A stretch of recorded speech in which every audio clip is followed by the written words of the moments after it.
मोकामा की घटना बहुत ही दुखद घटना है और दुर्भाग्यपूर्ण घटना है। बाकी जो भी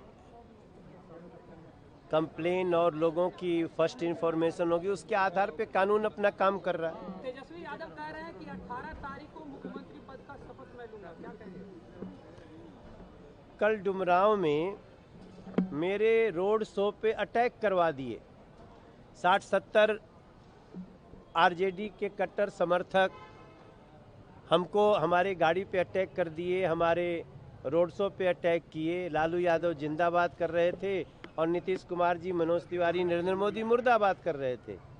इसी से वो लेंगे शपथ। आज हम लोग जहां जा रहे हैं तो बीच में आरजेडी के लोग हजारों लोगों के बीच में 5-6 लोग आकर के और उसको डिस्टर्ब करने की कोशिश करते हैं। क्या इसी से आप बनेंगे मुख्यमंत्री तेजस्वी बाबू? आप पहले अपने लोगों को समझाइए। आपके लोग चीख चीख के कह रहे हैं कि नहीं, हम जंगल राज थे, जंगल राज है, जंगल राज रहेंगे। हमारी पार्टी को चुनाव आयोग को कंप्लेन कराना पड़ा है। आप अपनी सभा में करिए ना लालू यादव जिंदाबाद। आप अपनी सभा में मनोज तिवारी मुर्दाबाद भी कर लीजिए, नीतीश कुमार जी को कोस लीजिए, चिराग पासवान को कोस लीजिए, उपेंद्र कुशवाहा को कोस लीजिए, मांझी जी को कोसिए, नरेंद्र मोदी को कोसिए। तो मैं समझता हूं इस समय जो फ्रस्ट्रेशन लेवल है महागठबंधन का, उसका एक बड़ा मुजाहिरा आपको हमारे वहां डुमरांव के कार्यक्रम में दिखा है। मैं आप सबको एक छोटा सा दृश्य दिखाना चाह रहा हूं जो सड़क पे चल रहा है। हमारा ये रोड शो चल रहा था। इस रोड शो में 60-70 लोग घुस गए। अब आप सोचिए, अगर इसमें जो लोग चल रहे हैं इन्होंने अगर ये रिएक्ट कर दिए होते तो वहां भी मोकामा जैसी घटना हो सकती थी। ये जानबूझ के जो लोग कर रहे हैं, इस तरह का घटना क्यों कर रहे हो भैया? अब इसके बाद अगर कहते हैं तेजस्वी बाबू कि हम शपथ ले रहे हैं, वो तो आप आज ही अपने घर में बैठ के शपथ ले लीजिए, कोई रोक ले बा? तेजस्वी जी तो कह रहे हैं कि आप लोग संरक्षण दे रहे हैं अपराधियों को। आप देखो, हम जो दृश्य दिखा रहे हैं, हम जो घटनाएं बता रहे हैं, अभी हम आपको एक वीडियो शेयर करेंगे जो वहां से किसी यूट्यूबर ने बनाया है। लेकिन चूंकि गांव में बिल्कुल एक अरियाव ब्रह्म स्थान पे अटैक हुआ, अगर वो किसी भी तरह से मिले तो आप उसकी समीक्षा करिएगा। हम लोग कानून का पालन करने वाले। इस समय चुनाव आयोग के हवाले है प्रदेश। चुनाव आयोग ऐसे हर इंफॉर्मेशन पे कड़ी से कड़ी कार्रवाई करे, लेकिन एनडीए अपराध मुक्त शासन के लिए जाना जाता है। लेकिन जिस प्रकार से पिछले 8 दिन में 6 हत्याएं हुई हैं, कहीं ना कहीं आपकी सरकार रही है, तो बड़ा सवाल उठ रहा है। देखिए, इस समय हमारी सरकार नहीं है, इस समय चुनाव आयोग के हाथों में है। सर, आपको हम बार बार प्रार्थना करें। हाँ, उनको वही बात है ना, कल भी जो घटना हुई, मुझे ऐसा लग रहा था जैसे वो मान चुके हैं कि अब उनकी सरकार आ चुकी है, कोई मेरा क्या बिगाड़ेगा। हम ऐसे लोगों को, मैं तेजस्वी बाबू से बोलूंगा, अपने गुंडा तत्वों को आप समझाएं। अभी तो सब लोग जान रहे हैं, जो बात है जानकारी आप लोगों को है, पब्लिक भी बहुत जागरूक है। क्योंकि चुनाव प्रभावित हो किसी तरह से, मेन मुद्दा यही है। इस घटना से सब लोग जानता है, जो वहाँ देखे हैं, जो चश्मदीद लोकल है, इनको अनंत सिंह से यही समझ लीजिए रहे आप लोग कि जो आदमी विनिंग कैंडिडेट है, जान रहा है कि एक सप्ताह में चुनाव का रिजल्ट आने वाला है, 14 नवंबर को 6 को वोटिंग होना है, तो इसलिए वोट को प्रभावित करने के लिए मोटिव उन लोगों का बस वही है और कोई मनसा नहीं है। दुलारचंद जी का मौत जैसे भी हुआ, बहुत दुखद हुआ, हम लोगों को भी संवेदना है उनके प्रति, लेकिन बेवजह ही इनको टारगेट किया गया जो मुद्दा है चुनाव से संबंधित। क्या लगता है कौन इसके पीछे, मतलब इसके पीछे विरोधी समूचे लगा हुआ है, सब जानता है, सूरज सिंह का इशारा है। राजनीतिक षड्यंत्र? हम बोलने में कोई थोड़े संदेह के बात है, बहुत पहले से है। और जो कैंडिडेट वहाँ है, जन स्वराज के डम्मी कैंडिडेट है सूरज सिंह से, उनके इशारा पर कर रहा है, इसमें बोलने में क्या संदेह है? सब लोग जान रहा है, हम भी वही बात जान रहे हैं जो आप जान रहे हैं, पब्लिक जान रहा है, समूचे नोन है।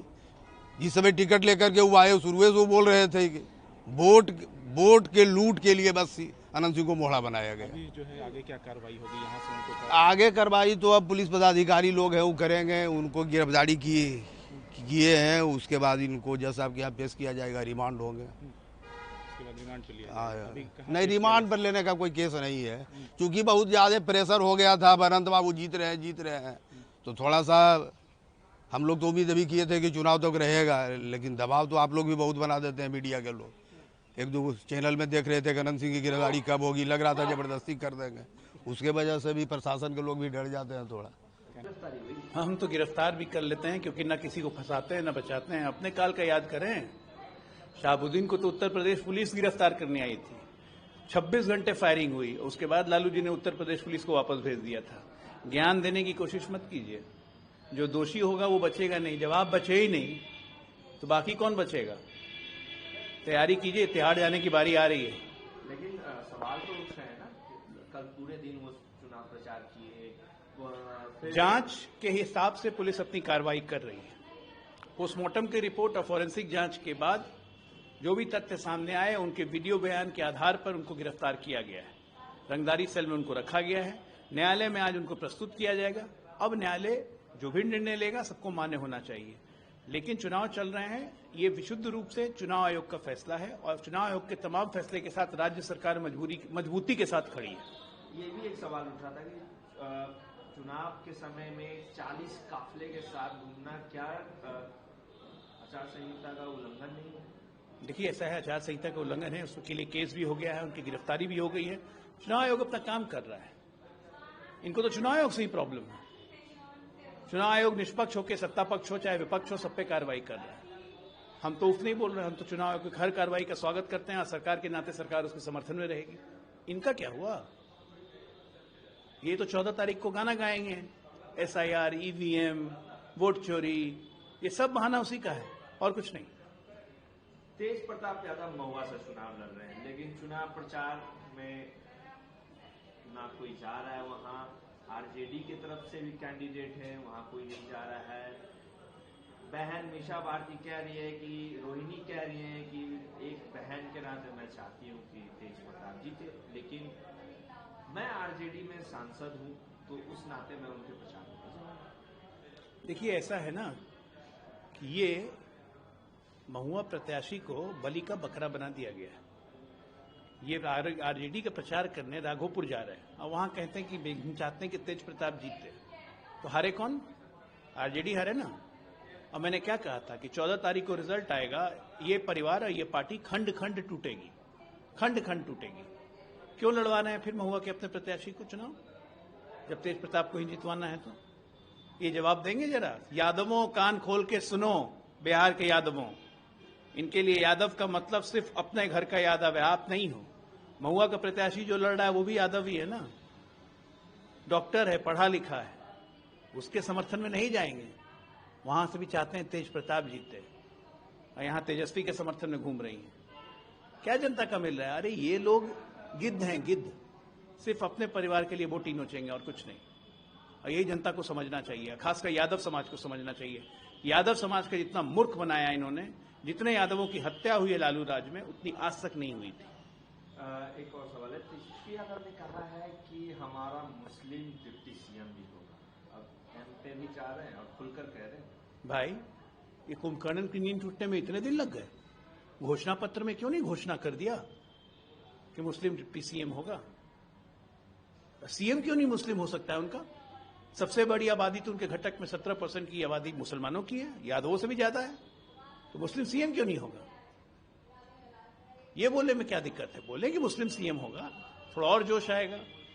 ठगने का काम मुसलमानों को ये तो करते ही आए हैं, 60 साल से कांग्रेस करती आई है, 20-30 साल से लालू परिवार करते आया है। तो ठगाए मुसलमान, हमारा क्या है? ठगिए मुसलमान, आप ठगाइए, आप इसी लायक हैं कि आपको सब लोग ठग के जाए। आप लोगों के लिए भी एक बयान उन्होंने कहा है कि इन लोगों को कोई मतलब नहीं है किसी से, ये लोग सिर्फ अपने व्यक्तिगत लाभ के लिए चुनाव लड़ रहे हैं और बिहार को बर्बाद करने जा रहे हैं। बिहार की आवाम पूरी तरीके से मन बना ली है, 14 तारीख को परिवर्तन होने जा रहा है। किस व्यक्तिगत लाभ के लिए हम लोग चुनाव लड़ रहे हैं?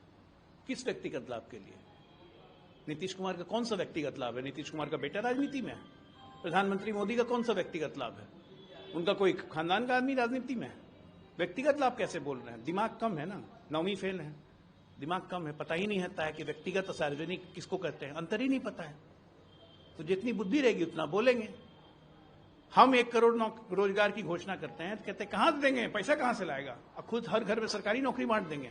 उसमें लोग पूछते हैं तो कहते हैं हमारे पास ब्लू प्रिंट है। अरे आज तक प्रिंट देखा है कभी जो ब्लू बोलते हो? लेकिन आप लोगों भी तो रेवड़ी बांट रहे हैं ना 1 करोड़ का। कौन सी रेवड़ी नहीं है, हम रोजगार बोल रहे हैं, सरकारी नौकरी और रोजगार 1 करोड़ देंगे। 27 लाख ऑलरेडी दे चुके हैं, प्रूवन ट्रैक रिकॉर्ड है, और हम करके दिखाएंगे। ये कहते हैं ब्लू प्रिंट है, आज तक प्रिंट देखा है कभी?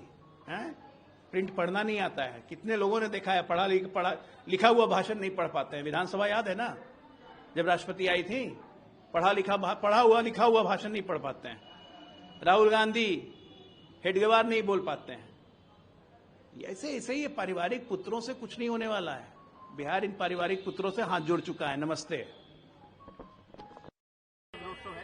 आज दुनिया के सर्वाधिक लोकप्रिय नेता और भारत के यशस्वी प्रधानमंत्री श्री नरेंद्र मोदी जी भोजपुर आरा के धरती पर आ रहे हैं और यहां पर लाखों की संख्या में यहां के मतदाता, जनता, कार्यकर्ता उनका अभिवादन करेंगे, स्वागत करेंगे। और आज प्रधानमंत्री जी भोजपुर आरा के सभा को संबोधित करने के बाद नवादा जाएंगे और नवादा से फिर जो है 5 बजे शाम में पटना दिनकर चौक से उनका जो है रोड शो है, वहां पटना के जनता को अभिवादन करेंगे। और रोड शो में वो दिनकर चौक से वाकरगंज होते हुए और उद्योग भवन गांधी मैदान तक जाएंगे, फिर वहां से तख्त मंदिर साहब गुरुद्वारा साहब जाएंगे और वहां मत्था टेकेंगे। तो इस तरह करके लाखों जनता जो है उनको आज आह्वान करेंगे कि फिर से बिहार में एनडीए की सरकार रफ्तार पकड़ चुका है विकास का बिहार में, और जनता भी मन बना चुकी है कि 2/3 बहुमत से बिहार में सरकार बनेगी। मैंने कहा है कि कानून अपना काम करती है, न्यायालय अपना काम करते हैं और जनता जो है सब कुछ देख रही है। कानून और न्यायालय, पुलिस और न्यायालय जो है दूध का दूध, पानी का पानी जो है, जो भी सही होगा वो सामने लाएगा। विपक्ष भी लगातार प्रचार कर रहा है, तेजस्वी यादव भी लगातार एनडीए पे हमला। विपक्ष का जो है डिप्रेशन में है, विपक्ष मानसिक तनाव में है। देखते नहीं राहुल गांधी का भाषा, तेजस्वी यादव का भाषा, बॉडी लैंग्वेज, इसी से पता लग रहा होगा कि विपक्ष जो है बहुत ही डिप्रेशन में है।